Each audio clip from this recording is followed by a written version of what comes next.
तो 12वीं क्लास के बहुत सारे बच्चे परेशान हैं, मुझे पता है कि उनके दिल पे क्या बीत रही है ये जान के कि इंडियन इकोनॉमिक डेवलपमेंट में बहुत सारा डेटा है, बहुत सारी डेट्स है, किस किस को याद रखे, किस किस को ना याद रखे। तो दोस्तों, मैं आपका भाई दोस्त educator of economics love Kaushik स्वागत करता हूं आपका विश्वास बैच में। और यह जान के आपको खुशी होगी कि मैं आपको इस वीडियो में, छोटी सी वीडियो में बता दूंगा कि क्या क्या आपको जानना जरूरी है और कौन कौन से डेटा को आपको इग्नोर कर देना है। आपका सच बताऊं, बहुत दिल हल्का हो जाएगा और आप अच्छे लेवल पे अपनी प्रिपरेशन को चालू रख पाओगे। तो दोस्तों, सबसे पहले बताऊंगा कि क्या क्या आपको इंडियन इकोनॉमिक डेवलपमेंट वाली बुक में याद रखना है। बेसिकली मैं बात करूंगा डेट्स की, यूं जल्दी डेट्स बताता रहूंगा, उसके साथ में तुम्हारे कॉन्सेप्ट धीरे धीरे स्ट्रांग भी बनते रहेंगे।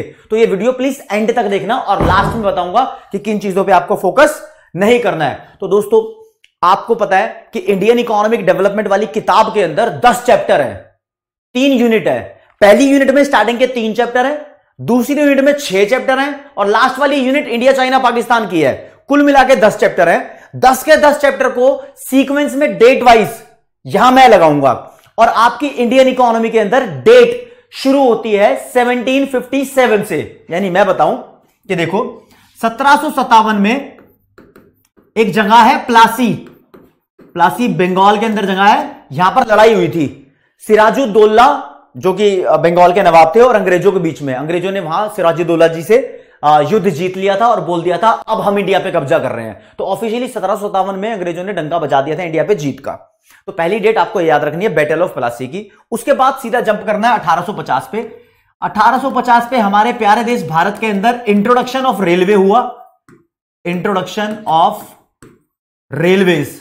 अब पता है क्या, बच्चे गूगल करेंगे तो वो देखते हैं रेलवे कब स्टार्ट हुई। गूगल पे लिखा होता है 1853 में रेलवे स्टार्ट हुई है, लेकिन तुम्हारी बुक के अंदर 1850 लिखा है। ये चक्कर क्या है भाई? 1853 के अंदर पैसेंजर ट्रेन स्टार्ट हुई थी, जिसमें पहली ट्रेन मुंबई से लेके थाने तक चली थी, जो कि आसपास की जगह है महाराष्ट्र के अंदर। लेकिन हम यहां बात करते हैं उस रेलवे की जो अंग्रेजों ने लॉन्च की थी ट्रेडिंग पर्पज से। मालगाड़ी आप इसको काउंट कर सकते हो, पैसेंजर पर्पज से स्टार्ट उस टाइम नहीं हुई थी। तो पहली इंपॉर्टेंट डेट 1850 जो तुम्हारे पेपर में आ सकती है। 1853 वाली किसी सरकारी नौकरी के एग्जाम की प्रिपरेशन में काम आती है, तुम्हारे से नहीं पूछी जाएगी। अगर तुम्हारे स्कूल में फिर भी पूछ रहे हैं ना, तो वो तुमको टॉर्चर कर रहे हैं, वो चीजें पूछ रहे हैं जो तुम्हारे कोर्स में ही नहीं है। यहां वो बताऊंगा जो पेपर में आएगी, ध्यान रखना। अच्छा, बीच बीच में पेन का कलर चेंज करता रहूंगा, डेट लिखूंगा अलग कलर से और फिर उसके एक्सप्लेनेशन में कुछ आइटम लिखूंगा अलग कलर से। ये चीजें आपको अभी यहां पर स्क्रीनशॉट लेने की जरूरत नहीं है, अपनी कॉपी में लिखने की जरूरत नहीं है। मैं जल्दी जल्दी बताऊंगा आपको। ये सारी चीजें नोट्स की फॉर्म में पीडब्ल्यू की एंड्रॉइड ऐप पे मिल जाएगी, लिंक आपको डिस्क्रिप्शन में मिल जाएगा। फिर भी कोई दिक्कत, डाउट, परेशान नहीं होना तो कमेंट सेक्शन में बता देना, फिर मैं उसका समाधान निकालूंगा। ठीक है दोस्तों, 1852 के अंदर एक नया इवेंट होता है। अब क्या होता है ना, तुमने चिट्ठियां देखी होगी, हम चिट्ठी भेजते थे पहले, अब तो मैसेज हो जाता है, व्हाट्सएप हो जाता है ना। तो चिट्ठी भेजते थे, चिट्ठी के ऊपर एक ना टिकट चिपकानी जरूरी थी, उसको स्टैंप बोलते थे। तो पहली इंडिया की पोस्टेज स्टैंप या पोस्टल स्टैंप 1852 में आई। तो इंडिया फर्स्ट पोस्टल स्टैंप या पोस्टेज स्टैंप बोल देते हैं। अकाउंट्स जो पढ़ते हैं उनको पता है कि इसके चार्जेस लगते हैं, मिसलेनियस चार्जेस में या कहीं और चार्जेस में वो पढ़ते होंगे इस चीज को। 1853 में पहली पैसेंजर ट्रेन थी, पढ़ने की जरूरत नहीं है। हाँ, 1854 में देखते ना ब्रिज, रेलवे का ब्रिज, कभी कभी रेलवे ट्रैवल किया हो तो नीचे नदी सी आती है, ऐसा कुछ ब्रिज होता है। तो पहला railway bridge, first railway bridge 1854 में बना।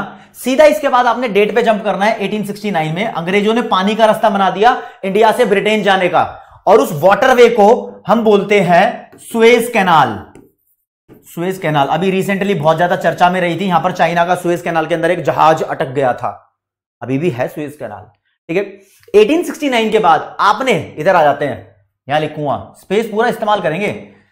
1881 में हमारे प्यारे देश भारत के अंदर जनसंख्या की काउंटिंग ऑफिशियल लेवल पे शुरू हुई पहली बार। तो 1881 को बोलते हैं first official census. Official census, यहां पर एक पॉइंट टू बी नोटेड आपको बताऊंगा जिससे बच्चे स्मार्ट और समझदार बनते हैं। पहली बार 1872 में हमारे देश में पॉपुलेशन की काउंटिंग स्टार्ट हुई, लेकिन ये ऑफिशियल नहीं थी। 1881 में जो हुई वो ऑफिशियल थी, और इसके बाद हर 10 साल में एक बार पॉपुलेशन की काउंटिंग होती है। 1881 में, 1891 में, 1901 में, ऐसे कर करके होती है। लेकिन अब कोरोना की वजह से 2021 के अंदर पॉपुलेशन की काउंटिंग नहीं हुई। पहली बार ये हर 10 साल में एक बार पॉपुलेशन की काउंटिंग होती थी, तो उसको सेंसस बोलते हैं, और ये इस बार नहीं हुई, तो ये डेट यहां पर खत्म होती है। अब सीक्वेंस में आगे बढ़ रहे हैं, फिर 1800 की डेट की कहानी खत्म, अब चलेंगे 1900 में। तो भाई पहली पहली डेट आपको 1907 याद रखनी है। यहां पर टाटा की कंपनी टिस्को खुली थी, TISCO, Tata iron and steel company. बहुत ज्यादा मतलब एक हैवी इंडस्ट्री थी यहां पर ये, बहुत कम में से सिर्फ ये बड़ी इंपॉर्टेंट सबसे ज्यादा। आज के टाइम में इसको टाटा स्टील के नाम से जानते हैं, ठीक है। 1907 के बाद आपको जो मेन डेट याद करनी है वो 1921। इस 1921 को बोलते हैं ईयर ऑफ ग्रेट डिवाइड। क्यों बोलते हैं, कहानी सुन लो भाई। पॉपुलेशन से रिलेटेड स्टडी में चैप्टर 1 में इसको पढ़ोगे। 1921 से पहले हमारे देश की पॉपुलेशन बहुत स्लो स्पीड से बढ़ रही थी। 1921 के बाद हमारे देश की पॉपुलेशन बहुत फास्ट स्पीड से बढ़ने लगी, तो बोलते हैं 1921 से पहले हमारे देश की पॉपुलेशन पहले first stage of demographic transition में थी, जहां पर स्लो स्पीड से बढ़ते हैं, फिर second stage of demographic transition में आ गई, जिसको सेकंड स्टेज बोलते हैं, फास्ट स्पीड बोलते हैं। Slow speed first stage, fast speed second stage, बस 1921 year of great divide, that's it, आपको याद रखना है। इसके बाद जो ईयर आपके काम का आएगा उसका कलर चेंज कर दूंगा, येलो कर दूंगा। 1932 में टाटा एयरवेज स्टार्ट हुई, Tata airline, Tata bye bye नहीं, टाटा एयरलाइन। इंडिया के अंदर पहला हवाई जहाज बनाने की कंपनी, मतलब उड़ाने की कंपनी टाटा एयरलाइन थी, उड़ाने वाली। इसको बाद में फिर एयर इंडिया बना दिया गया, 1948 में गवर्नमेंट ने इसको टेक ओवर कर लिया। अब हाल फिलहाल में देखा गया कि टाटा फिर से इसको टेक ओवर कर चुका है, तो एयर इंडिया फिर से टाटा के हाथ में, टाटा की चीज टाटा के पास वापिस आई। ओके, ठीक है। फिर 1934 में दोस्तों यह देखना है कि हमारे देश का central bank reserve bank of India था, तो आरबीआई एक्ट 1934 में हमारे देश में आया, लेकिन 35 में आरबीआई को हमारे देश का सेंट्रल बैंक बनाया गया। पहले आरबीआई जब 1935 में बना, या क्या आगे बीच में बना, तो ये प्राइवेट हैंड्स में था, सरकारी नहीं था। इसको 1949 या 48, कमेंट सेक्शन बताओ कब इसको सरकारी बनाया गया। ये तुम्हारा काम है, छोटा सा काम तो दूंगा ना, चलो छोड़ो यार, काम छोड़ देते। 1949 में बनाया इसको, ठीक है। हाँ, तो सेंट्रल बैंक हमारा इस ईयर में बना, इस बात को ध्यान रखना। ओके, 35 हो गया। अब इससे आगे के डेट पे आएंगे, आपको 35 से आगे बढ़ते बढ़ते बढ़ते 1944 पे आना है। 1944 में दो बातें हुई, दो बातें जो मेन, सेकेंड वर्ल्ड वॉर खत्म हुआ यहां पर, और सेकेंड वर्ल्ड वॉर खत्म हुआ तो इंटरनेशनल मॉनेटरी फंड स्टैब्लिश हुआ। अमेरिका के अंदर एक जगह है ब्रेटन वुड, वहां पर ये बनी ऑर्गेनाइजेशन, और एक IBRD, international bank for reconstruction and development, इसको आजकल वर्ल्ड बैंक के नाम से जानते हैं। ये दोनों 1944 में बने, मतलब एग्जिस्टेंस में 1944 में इनकी बुनियाद बनी, वहां पर डिसाइड हो गया कि बनेंगे, और 1945 में आईएमएफ बना था, ठीक है। ये तभी बने हैं 1945 के बाद ही, ये 45-46 में इसकी फंक्शनिंग स्टार्ट हो गई थी। तो ये डेट्स आपको याद रखनी है। अच्छा, जो मैं आपको डेट्स बता रहा हूं, डेट्स तो ना जाने कितनी होगी हिस्ट्री में, जो आपके काम की डेट है, आपकी बुक की डेट है, वो आपको बता रहा हूं, जो आपको ध्यान रखनी है, ठीक है जी। चलो जी, 44 तक पहुंच गए, आगे बढ़ते बढ़ते आ जाओ। 1947 में हमारा प्यारा देश भारत आजाद हो गया। 48 में दो बातें हुई। इंडिया ने अपनी इंडस्ट्रियल पॉलिसी बनाई, जिसको बोलते हैं पहली आईपीआर, इंडस्ट्रियल पॉलिसी रेजोल्यूशन। ये आपको ज्यादा नहीं पढ़नी है। इसके अंदर इंडिया ने एक ऐसी इंडस्ट्रियल पॉलिसी बनाई थी जिसमें इंडिया में जितने भी काम धंधे हैं उसको 4 हिस्सों में डिवाइड कर दिया था। 4 फोल्ड क्लासिफिकेशन बोलते हैं, लेकिन नहीं जानना आपको, ठीक है। इतना ही जानना है कि इंडस्ट्रियल पॉलिसी रेजोल्यूशन हुआ था। और 1948 में ही GATT, general agreement on tariff and trade, बनाया गया, जो इंटरनेशनल ट्रेड को पॉसिबल कराता है। आज के टाइम में इसको WTO के नाम से जानते हैं, इसके बारे में भी आएंगे आगे। 1948 में दो इवेंट हुए। 1949 में आरबीआई को नेशनलाइज किया, और यहां पर चाइना भी बना था, नेशनलाइजेशन ऑफ आरबीआई, और चाइना भी यहीं बना। 1950 के अंदर हमारे देश के अंदर प्लानिंग कमीशन बनी। आज के टाइम में प्लानिंग कमीशन नहीं है, जगह नहीं आ रही भाई, प्लानिंग कमीशन आज के टाइम में प्लानिंग कमीशन नहीं है, ध्यान रखना। इसके बाद और 1 अप्रैल यानी 1/4/1951 को हमारे देश के अंदर पहला 5 ईयर प्लान बना, फर्स्ट 5 ईयर प्लान। जानते जाओ, सीखते जाओ, इस बात को ध्यान रखना, ठीक है जी। तो हम पहुंच गए हैं 1951 में। यहां पर इंडस्ट्रियल रेगुलेशन एक्ट भी बना था, तो उस बात को भी ध्यान रखना। और 1950 की लाइन में आ गए तो 52 में आपको कुछ याद आ रहा है लाइसेंसिंग एक्ट वगैरह कुछ तो कमेंट सेक्शन में बताओ। मैं सीधा जंप करूंगा 1959 की, क्योंकि वो इंपॉर्टेंट डेट है। 1955 में उस्ताद फिर यहां पर कार्वे कमेटी बनाएगी। कार्वे एक इकोनॉमिस्ट थे, इन्होंने स्मॉल स्केल इंडस्ट्रीज की डेवलपमेंट पे बहुत ध्यान दिया। तो स्मॉल स्केल इंडस्ट्रीज और विलेज के अंदर जो कॉटेज इंडस्ट्री थी उसकी डेवलपमेंट से रिलेटेड एक कमेटी बनाई। इस कमेटी के अंदर डिसाइड किया गया था कि कैसे कैसे हम छोटी छोटी इंडस्ट्रीज को डेवलप कर सकते हैं। और इसके बाद 1956 में एक और हमारे प्यारे देश भारत की इंडस्ट्री बनाई गई, जिसको आईपीआर इंडस्ट्रियल पॉलिसी रेजोल्यूशन 1956 बोलते हैं। यहां पर इंडस्ट्रीज को 3 पार्ट में डिवाइड किया था, category A, B, C. Category A में 17 इंडस्ट्रीज थी, कैटेगरी 2 में 12 इंडस्ट्रीज थी, और कैटेगरी सी में जितनी बच गई सारी इंडस्ट्रीज थी। ठीक है, कैटेगरी ए की जो इंडस्ट्रीज थी वो सिर्फ गवर्नमेंट प्रोड्यूस करेगी, कैटेगरी बी की थी वो भी गवर्नमेंट करेगी, गवर्नमेंट नहीं कर पाई तो प्राइवेट एंट्री कर सकता है, और कैटेगरी सी में था वो सब प्राइवेट सेक्टर कर सकता है। लेकिन कोई ए हो, बी हो, सी हो, कुछ भी हो, सरकार के लाइसेंस की जरूरत पड़ती थी। सरकार खुद भी करेगी तो खुद ही मतलब वही लाइसेंस ही हो गया ना। ओके, 56 के बाद जो तुम्हारे काम की डेट है, चाइना पे आ जाओ। लास्ट वाला चैप्टर बिल्कुल यहां पर नजर आएगा आपको। अच्छा, नजर आने से पहले एक बात बता दूं। अब यहां पर इकोनॉमिक प्लानिंग की बात हो ही गई थी पीछे इधर डेट्स के अंदर, तो इसके बीच में 2 बातें बीच में छूटी हैं कि 1953 में और 1956 में इकोनॉमिक प्लानिंग चाइना और पाकिस्तान में भी स्टार्ट हुई। तो इकोनॉमिक प्लानिंग यानी 5 ईयर प्लान स्टार्ट हुए 53 में हुए चाइना के अंदर, 56 में हुए पाकिस्तान के अंदर। चाइना और पाकिस्तान, इस बात को ध्यान रखना, ये डेट भी बड़ी इंपॉर्टेंट है। ठीक है, और बीच में और डेटा बताऊं तो 1950s में बोलते हैं, कोई डेट नहीं गिवन। 1950 का दशक, यहां पर पाकिस्तान के अंदर ग्रीन रेवोल्यूशन स्टार्ट हो गया था इंडिया से पहले। Green revolution plus import substitution policy. Import substitution policy किसको बोलते हैं भैया? जो सामान हम विदेशों से इंपोर्ट कराते हैं उसकी कॉपी अपने देश के अंदर बनाने ला इंपोर्ट सब्स्टिट्यूशन पॉलिसी होती है, ताकि विदेशों से सामान मंगाने पर रोक हो और हमारे देश की जो इंडस्ट्रीज हो वो ज्यादा ग्रो होने लगे, इस पर्पज से। तो ये पाकिस्तान में हुआ, जो भी हुआ। पाकिस्तान की डेट है भाई, अलग से लिख दी है। ठीक है, हमारे प्यारे देश भारत पे आ जाओ फिर दोबारा पेन का कलर चेंज करके, और कौन सा ऑरेंज पे आएंगे। और हाँ, हम 56 तक पहुंच गए थे, इंडिया में नहीं आएंगे, चाइना है अभी। तो चाइना 1958 ग्रेट लीप फॉरवर्ड नाम का कैंपेन यहां पर चलाया गया था, इसको ध्यान रखना है। यहां पर कम्यून सिस्टम, कम्यून का मतलब ग्रुप होता है, चाइना ने कम्यून सिस्टम बनाया था, इस बात को ध्यान रखना है। ठीक है, 30 मिलियन से ज्यादा लोग चाइना में मारे गए थे भुखमरी के कारण।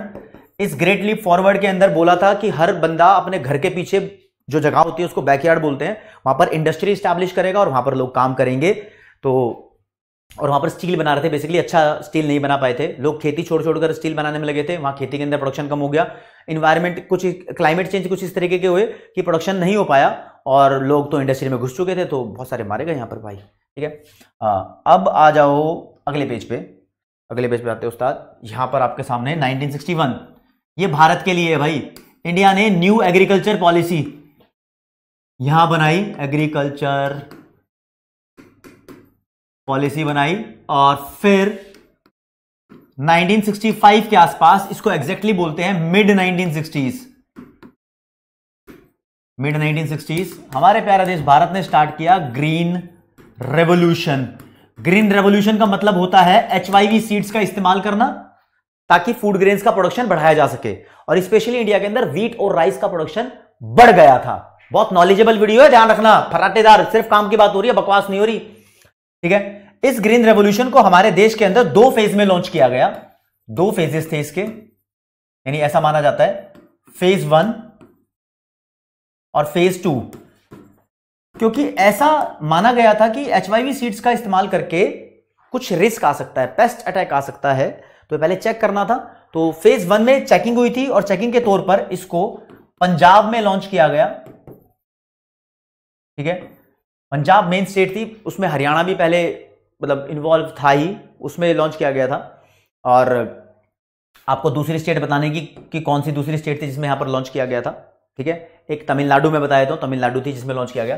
फेज 2 के अंदर रेस्ट ऑफ द इंडिया के अंदर इसको लॉन्च किया गया, सारी स्टेट्स में। यहां तमिलनाडु भी लिख देते हैं, कोई दिक्कत नहीं है।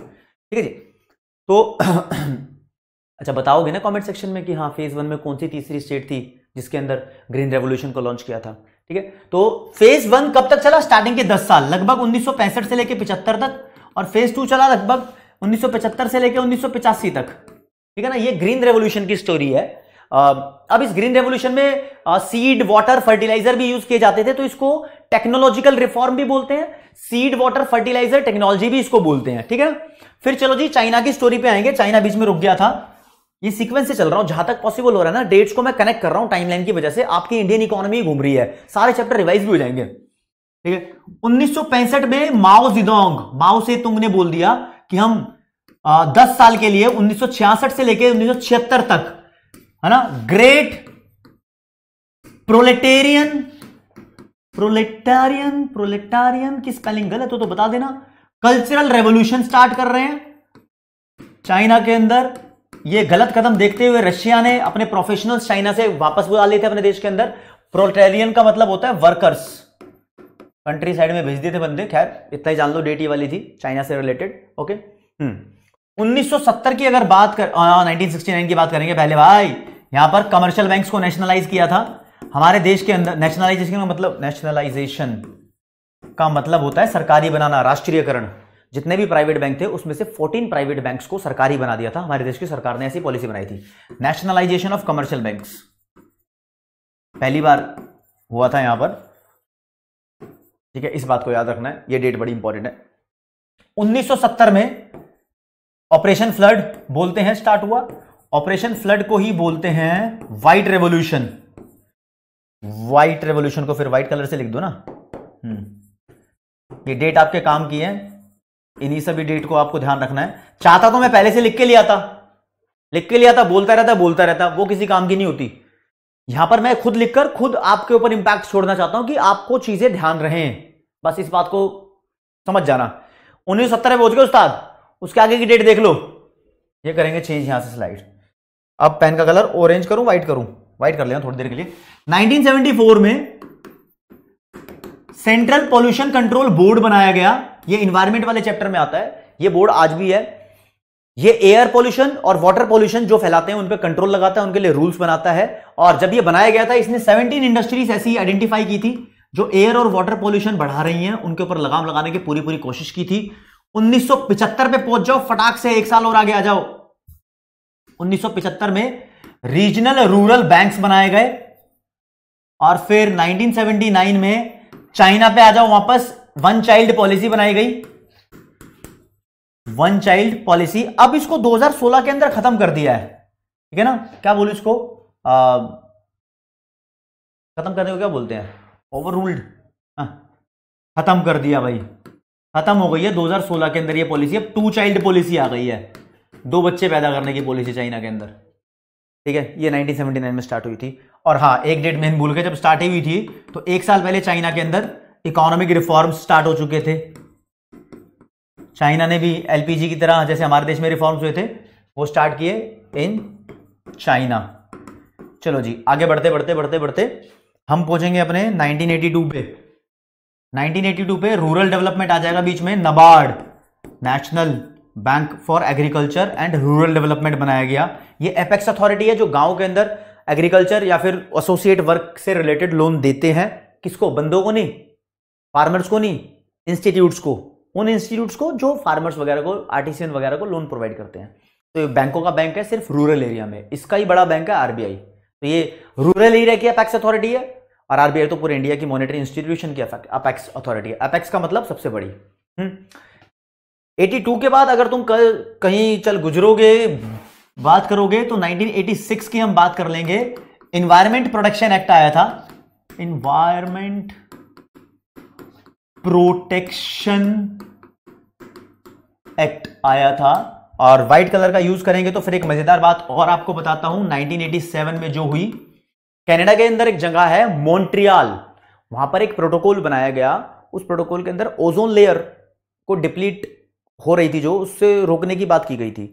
तो वहां पर प्रोटोकॉल बनाया गया, तो उससे जो कार्बन एमिशन करते हैं उससे बचाने की बात की गई थी। तो इसको मॉन्ट्रियल प्रोटोकॉल बोलते हैं। मॉन्ट्रियल एक जगह है जो कनाडा में है। ठीक है, हाँ, आपकी बुक का वर्ड ही है। वैसे जीके की बात करोगे तो बहुत कुछ है इसके ऊपर विस्तार में बताने के लिए, लेकिन आपको नंबर चाहिए तो सिर्फ इतना ध्यान रखना है। इंडिया इसका मेंबर नहीं था। इंडिया उन यूएन की बहुत सारी कंट्री यहां बैठी थी इसको बनाने के लिए, यूनाइटेड नेशंस की। इंडिया नहीं बैठी थी। इसकी मीटिंग अलग अलग कंट्री में होती थी। 1992 में जब इसकी मीटिंग लंदन में हुई तो इंडिया ने इसको ज्वाइन कर लिया। तो मॉन्ट्रियल प्रोटोकॉल का हिस्सा इंडिया 1992 में बना, इस बात को ध्यान रखना। फिर 1988 में पाकिस्तान के अंदर इकोनॉमिक रिफॉर्म स्टार्ट हुए। पाकिस्तान इकोनॉमिक रिफॉर्म, यानी इसने भी अपने देश के अंदर सुधार किए। और फिर आ जाओ 1988 से जो आपके काम की डेट है 1991, इंडिया के अंदर इकोनॉमिक रिफॉर्म स्टार्ट हुए। LPG policy, new economic policy बोलते हैं इसको, ठीक है। चलो जी, ऐसे लिख रहा हूं रफ रफ रफ, ताकि आपके काम में देख लूं सही लिख रहा हूं। अब थोड़ा और साफ लिखता हूं, कोई बात नहीं, ठीक है। अब जो आपको डेट याद करनी है, यहीं पर न्यू इंडस्ट्रियल पॉलिसी बोल लो, न्यू इकोनॉमिक पॉलिसी बोल लो, एलपीजी पॉलिसी बोल लो, सब 1991, ठीक है। 1993 से लेकर 2003 तक, या 1991 से लेकर 2003 तक, आप बताएंगे, हमारे देश के अंदर गोल्डन रेवोल्यूशन चलाया गया। अच्छा, मैं बीच में जानबूझ के ऐसे स्किप करता हूं ताकि आपका दिमाग भी चलना चाहिए। गोल्डन रेवोल्यूशन में हॉर्टिकल्चर के प्रोडक्शन पे ध्यान दिया गया था ज्यादा। इसमें आते हैं vegetables, fruits, Honey, spices. Agriculture में सिर्फ फूड ग्रेन, व्हीट, राइस पे फोकस किया जाता है, मेज पे, बाजरा पे, है ना, इन पे, ज्वार पे, इन पे फोकस किया जाता है एग्रीकल्चर पे। इनके अलावा जो वेजिटेबल होती है, फ्रूट होते हैं, हनी होता है, उन पे प्रोडक्शन करने को हॉर्टिकल्चर बोलते हैं। तो उस पर फोकस किया गया था 10-12 सालों तक। हाँ, इसलिए नहीं बताया, या 91 होगा या 93 होगा, ये कमेंट सेक्शन में आप बताएंगे। इतना तो काम आपको दे सकता हूं मैं, ताबड़तोड़ तैयारी में लगे हो ना, तो अपनी मेहनत भी करके दिखाओ। चलो जी, आ गए 2003 तक, तो पहुंचो फिर 2004 पे। भाई 2004 के अंदर national food for work programme आया था, सरकार ने बनाया। बोली जो जो सरकार के लिए काम करेगा उसको खाना मिलेगा। फिर फटाक से इसको चेंज करके 2005 में ये प्रोग्राम फिनिश करके बना दिया national rural employment guarantee act. ये सबसे पहले आंध्र प्रदेश में लॉन्च किया गया था, और इसको 2009 से बोलने लगे हम Mahatma Gandhi national rural employment guarantee act. फिर भी 2005 ही लिखा जाता है क्योंकि कानून तो 2005 में ही बनाया गया था, ठीक है ना। 2009 से बोलने लगे, फर्क नहीं पड़ता कब क्या बोलते हैं, बस इस बात को ध्यान रखना कि इस वाले प्रोग्राम को खत्म करके ये वाला प्रोग्राम स्टार्ट किया गया था। इसके अंदर एक आदमी को 100 दिन की दिहाड़ी की गारंटी दी जाती थी कि हाँ भाई 100 दिन का काम आपको मिलेगा, बस इस बात को ध्यान रखना। 2005 के बाद आगे बढ़ेंगे तो कोई सरकार बदली, कोई कुछ बदला, उस चीज़ों पे आपको ध्यान देना नहीं है। कब मार्केट में क्राइसिस आया उस चीज़ों पे ध्यान देना नहीं है। धीरे धीरे बढ़ेंगे तो मोदी जी की गवर्नमेंट आ गई सीधी 2014 में। 2014 में गवर्नमेंट आई और यहां पर मेक इन इंडिया प्रोग्राम शुरू हुआ, स्वच्छ भारत अभियान शुरू हुआ, बहुत सारे प्रोग्राम स्टार्ट किए। जनधन योजना यहां पर स्टार्ट हुई, मनी एंड बैंकिंग से रिलेटेड है। यहीं पर मोदी जी ने बोल दिया था, मतलब गवर्नमेंट ने बोल दिया था हमारे देश की, कि जो प्लानिंग कमीशन है उसको खत्म कर देंगे। तो प्लानिंग कमीशन का 12वां प्लान चल रहा था, वो 2017 तक चल रहा था, लेकिन 2014 में बोल दिया कि अब प्लानिंग कमीशन खत्म हो जाएगी। तो 1 जनवरी 2015 को प्लानिंग कमीशन की जगह national institute of transforming India आयोग बनाया गया, नीति आयोग, 1 जनवरी 2015 को। लेकिन प्लानिंग कमीशन का लास्ट प्लान 2017 तक चला, 31 मार्च 2017 तक। और नीति आयोग ने पहला प्लान अपना 2017 को बनाया, जो कि 2032 में खत्म होगा। ये 15 साल का प्लान बनाया है, 15 ईयर प्लान। इसको बोलते हैं पर्सपेक्टिव प्लान, ठीक है। जल्दी जल्दी डेट्स खत्म हो रही है, कोई दिक्कत नहीं है। हाँ जी, अब आ जाएंगे येलो कलर पे। 2016 8 नवंबर 2016 को हमारे देश में डीमोनेटाइजेशन हुआ। डीमोनेटाइजेशन का मतलब होता है पुराने नोट बंद कर देना, और एक होता है रीमोनेटाइजेशन, नए नोट चालू कर देना। तो दोनों चीजें एक साथ हुई हैं, नए नोट भी चालू हुए थे 2000 के। डीमोनेटाइजेशन, ठीक है जी। 1 जुलाई 2017 को जीएसटी लागू हो गया, गुड्स एंड सर्विस टैक्स, ये भी बड़ा रिफॉर्म है। इसके अलावा जितनी भी बातें हुई हैं वो आपको ध्यान नहीं रखनी है, अभी हाल फिलहाल जो बातें हो रही थी वो ध्यान नहीं रखनी है। अगर आपको लगता है कि आपने कोई डेट देखी है अपनी बुक के अंदर और वो आपको परेशान कर रही है और आप सोचते हो कि सर मुझे क्या ये डेट भी ध्यान रखनी चाहिए, तो कमेंट सेक्शन में बताओ, मैं वहीं उसका रिप्लाई कर दूंगा कि आपको वो डेट ध्यान रखनी है या नहीं रखनी है। हाँ भाई, हर बंदे से छोटी मोटी चीजें स्किप हो जाती है, तो मुझे भी लगता है 1-2 डेट मुझसे भी स्किप हो सकती है। तो इंसान है, इंसान गलतियों का पुतला हो सकता है, बिल्कुल। हाँ, अब मैंने बोला था कि आपको लास्ट में बताऊंगा कि आपको क्या याद नहीं रखना। भाई जो चीज एग्जैक्ट परसेंटेज में गिवन है, जैसे कि गिवन है आजादी के टाइम पे इंडिया का 72.7% ऑफ वर्कफोर्स जो था वो एग्रीकल्चर में इंगेज था। अब एनसीईआरटी में उसको 70 to 75% की रेंज में भी लिखा हुआ है। तो एग्जैक्ट वैसे वाला डेटा आपको याद नहीं रखना। आपको याद ईयर बाय ईयर कुछ चीजें चेंज हो रही है, वो डेटा याद रखना आपसे एक्सपेक्टेड नहीं है, क्योंकि ये चीजें तो बार बार बदलती रहती हैं। हाँ, वो चीज एग्जाम में आपको टेबल या डायग्राम बना बनाया मिलेगा, फिर आपको कंपैरिजन के लिए बोल सकता है, वहां से आपको याद रखना है। अब जो उससे रिलेटेड डेटा याद रखना था, अब देखो आजादी के टाइम पे ऐसे चला गया, बताओ पेन रखने के लिए, ठीक है। इन्फेंट मोर्टेलिटी रेट आपको ध्यान रखनी है 218। आजादी के टाइम पे इन्फेंट मोर्टेलिटी रेट थी हमारे देश में।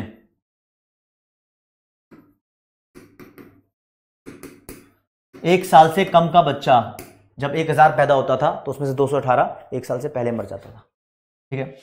44 इयर्स लाइफ एक्सपेक्टेंसी रेट थी आजादी के टाइम पे, जो कि अब 69 पॉइंट समथिंग है लाइफ एक्सपेक्टेंसी रेट। ये भी याद नहीं रखना जीडीपी कितना है कितना नहीं है, अभी $3.4 ट्रिलियन के आसपास है। लाइफ एक्सपेक्टेंसी इतना ही लिख लो, रेट क्या याद रखोगे। HDI human development index, India China Pakistan का कंपेयर करके आप उसका एग्जैक्ट ईयर आपसे नहीं पूछेगा कौन से ईयर में कितना उसका स्कोर था। हाँ, बस ये मैं आपको बता दूं कि पाकिस्तान का 0.5, इंडिया का 0.6, चाइना का 0.7 HDI का स्कोर है, जो कि कम से कम 0 हो सकता है, ज्यादा से ज्यादा 1 हो सकता है। उसके बीच में इन तीनों कंट्री का, तीनों की तीनों कंट्री डेवलपिंग कंट्री है, ये याद रखना है। और आप मुझे बताएंगे जिन बच्चों के स्कूल के अंदर पॉवर्टी आ रहा है, सीबीएसई बोर्ड वालों ने इस साल पॉवर्टी और इंफ्रास्ट्रक्चर का चैप्टर डिलीट कर दिया है, लेकिन पॉवर्टी जिनमें आ रहा है तो उसमें एक स्टडी ग्रुप और एक एक्सपर्ट ग्रुप और एक टास्क फोर्स, इन तीनों की बात की हुई है। तो ये तीनों प्लानिंग कमीशन का हिस्सा थे। ये कौन कौन से ईयर में बने तो वो आपको बताना है। मैं वैसे बताया था 1962 में, 1989 में और एक 1979 में शायद बना था। तो उस चीज को ध्यान रख रहा हूं, वो एक एक नंबर की परेशान कर सकती है बीच में।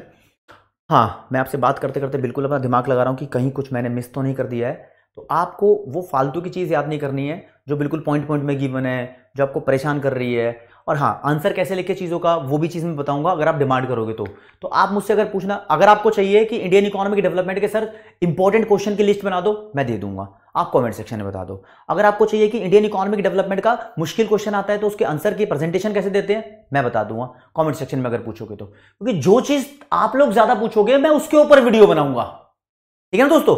तो आज की क्लास में दोस्तों इतना ही। जय हिंद, जय भारत, नमस्कार, धन्यवाद।